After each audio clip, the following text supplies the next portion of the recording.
ሰላም ሰላም ውድ የተከበራችሁ የአስቴር ቻናል ቤተሰቦች እንዴት ናችሁ? ደህና ናችሁ? ያላችሁልኝ ያለውላችሁ።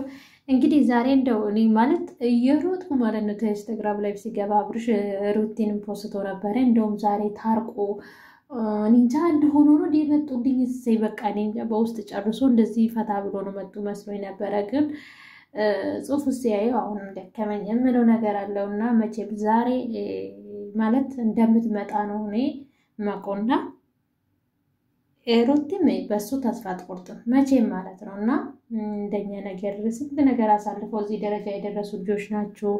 እርጉዝ ናት፣ አብርሽም ደግሞ ይወዳታል።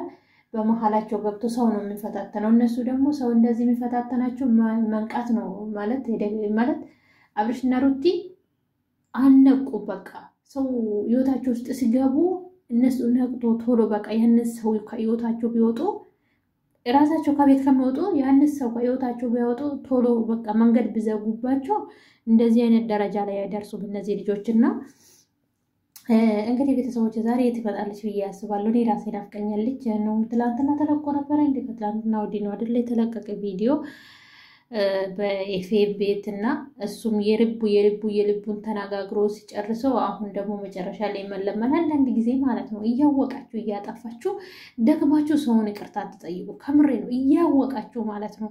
በኋላ ላይ እንጃች ልጅ አንዳንድ ሲያስበው ነው ልቧ ስላዩ ይመስልኛል። በቃ የዋ ስለሆነች ምን ታመጣለች እንደዚህ ብናደርገው በኋላ ላይ ይቅርታ እንጠይቃለን የሚለው ነገር ነው አሁን እኔ ይመጣልኝ ማለት ነው። ኤፍሬም እንደሚያደርገው ነገር ላይ ኤፍሬም ያደረገው ነገር በዛ ሰዓት ላይ እንደፈለገ ደጋግሞ ቪዲዮ ላይ ሲናገር ነበር። አሁን ግን እንደሚበረከክ በቃ የሆነ እንዳዘነ ነገር አስመስሎ ይቅርታ ይጠይቃል ማለት እንደዚህ አይነት ነገር ሰውን ልብ ይነካል ከምር ማለት ነው። በጣም ማለት ነው። እቺ ልጅ ላይ እኔ ምንም ነገር አልፈርድበትም። እኔ እንጃ በሴት ቦታ ሆናችሁ ስታዩት በጣም ነው የሚያመው። እኔ እንጃ ሩቲን እኔ በጣም ነው የምታዘዝነው ሁላችሁም ማለት ነው። ይሄ በየቤታችን ስላለ ሴት ላይ አትፍረዱ። ነገ ምን እንደሚያጋጥማችሁ አታውቁም። ምን እንደምንሆን አናውቅም። ወንድ ነው እንደፈለገ ነው የሚሆነው። ስለዚህ እቺ ልጅ ላይ አንዳንዶቹ የምትፈርዱ አንዳንዶቹ ብስል ብዙ አላችሁና እኔ እንጃ እኔ ታዘዝነኛለች። ሴት ልጅ ሆኖ ሴት ልጅ ላይ አትፍረዱ። ስለዚህ ሩቲዬ እባክሽ አንቺ ወደ ቤትሽ ተመለሺ፣ ሰላማችሁ ተመልሱ፣ የድሮ ፍቅራችሁን ወይ እነዚህ ልጆች ቡዳ ነው ይበላ ይመስለኛል።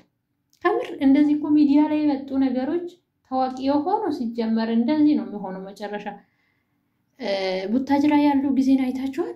ፍቅራቸውን በቃ እንደው አዲስ አበባ ሆን ብሎ ከገቡ በኋላ ነው በቃ ህይወታችሁ እየተደጋገመ እየተበጠበጠ መጣና አሁንም እነዚህ አይነት ነገር ከመሀላቸው ጠፍቶ መቼም አንድ ሆኖ እንደሚመጡ ባለ ብሉ ተስፋ ነኝ። እንግዲህ ኢንስታግራም ላይ ፖስቶ ነበር አብርሽ እዚህ ጋር ዱባይ ላይ ተስናኑት። ይሄ ፎቶ እንደውም አልተፖስተም ነበር ዛሬ ነው ፖስተው። እውነት እንዴት ነው መጀመሪያ ላይ ደስ እንዳለኝ እኔ በቃ የተገናኙ ነው ይመስለኝ። አሁንም ደግሞ እንደዚህም እንደሚመጡ ባለ ብሉ ተስፋ ነኝ። አብርሽም ተስፋ አልቆረጠም፣ ሩቲም ደግሞ በሱ ተስፋ አትቆርጥም። እንግዲህ እና ያለን ቤተሰቦች ላይክ ሼር ሰብስክራይብ አድርጉ።